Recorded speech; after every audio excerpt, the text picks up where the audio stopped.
Operation mid night hammer వార్తల్లో ఉంది. Iran nuclear facilities మీద అమెరికా చేసిన స్ట్రైక్స్ని ఆపరేషన్ మిడ్ నైట్ హ్యామర్ అని పిలుస్తున్నారనమాట. ఇస్ఫహాన్, ఫోర్దో, నతాంజ్ ఈ 3 న్యూక్లియర్ ఫెసిలిటీస్ మీద కంప్లీట్గా ఇరాన్ న్యూక్లియర్ ఎన్రిచ్మెంట్ ఆపడానికి, ఇరాన్ యొక్క న్యూక్లియర్ ఇన్ఫ్రాస్ట్రక్చర్ కంప్లీట్గా డిస్ట్రాయ్ చేయడానికి America 18 hours complex mission, high risk mission అని చెప్పొచ్చు. అదే ఆపరేషన్ మిడ్ నైట్ హ్యామర్ అనమాట. ఇది చాలా డెలిబరేట్గా, ప్రిసైజ్గా ఒక సర్ప్రైజ్ అఫెన్సు, ప్రపంచానికి ఒక సర్ప్రైజ్ అనమాట. అంటే ఈ జెట్స్ కానీ ఇవన్నీ కూడా లో ప్రొఫైల్లో ఫ్లై అవుతూ ఎయిర్లోనే ఫ్యూయల్ నింపుకుంటూ ఇరాన్ దాకా వచ్చాయంట. అంటే ఎవరికి అర్థం కాకుండా, with exceptional skill and discipline అనమాట. ఎందుకు ఇదంతా అంటే ఇరాన్కి ఒక భయం చెప్పడానికి. మనందరూ తెలుసు, Iran nuclear enrichment propose level కన్నా, యాక్సెప్టెడ్ లెవెల్ కన్నా ఎక్కువ తీసుకెళ్తుంది కాబట్టి దాన్ని ఆపడానికి అమెరికా ప్రయత్నం అనమాట. అయితే ఇరాన్ అంటది ఇది మా సోనిటీ మీద అటాక్ అని చెప్పి.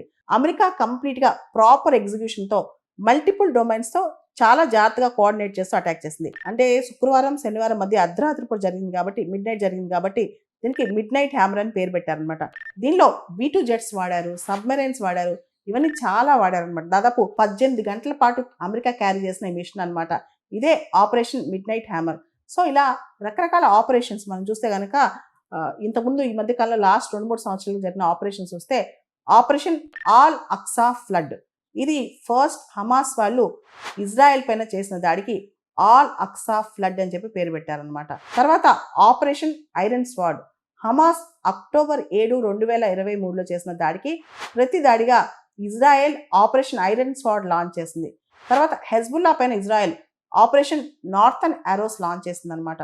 తర్వాత ఇజ్రాయెల్ ఇరాన్ని అటాక్ చేసింది ఆపరేషన్ రైజింగ్ లయన్ ద్వారా. అప్పుడు ఇజ్రాయెల్ని అటాక్ చేస్తూ ఇరాన్ కొత్త ఆపరేషన్ స్టార్ట్ చేసింది. అదే ఆపరేషన్ ట్రూ ప్రామిస్ అనమాట. ఇలా కంటిన్యూస్గా ఒకరినొకరు అటాక్ చేసుకునేటప్పుడు ప్రతి ఆపరేషన్కి దేశాలు పేరు పడతాయి. రీసెంట్గా వచ్చిందే operation mid night hammer. America Iran nuclear facilities మీద ఎలా అటాక్ చేస్తుంది అనేది ఆపరేషన్ మిడ్ నైట్ హ్యామర్ అనమాట. ఇది కంప్లీట్గా ప్రిసిషన్ స్ట్రైక్, ఎగ్జాక్ట్గా దేన్ని స్ట్రైక్ చేయాలి, ఎంత ఎక్యురసీతో స్ట్రైక్ చేయాలనేది దీనిలో స్పెషాలిటీ అనమాట. ఇంతేకాదు ఆపరేషన్ మిడ్ నైట్ హ్యామర్లో ఇరానియన్ ఎయిర్ స్పేస్లో US బాంబర్ జెట్స్ ఇంకో గంటలో ఎంటర్ అవుతానగా, and 2 dozens of Tomahawk cruise missiles అని చెప్పి చాలా చాలా స్విఫ్ట్ క్రూయిజ్ మిసైల్స్ అనమాట. ఇవన్నీ ఈ మిసైల్స్ని US సబ్మెరైన్స్ లాంచ్ చేసాయి.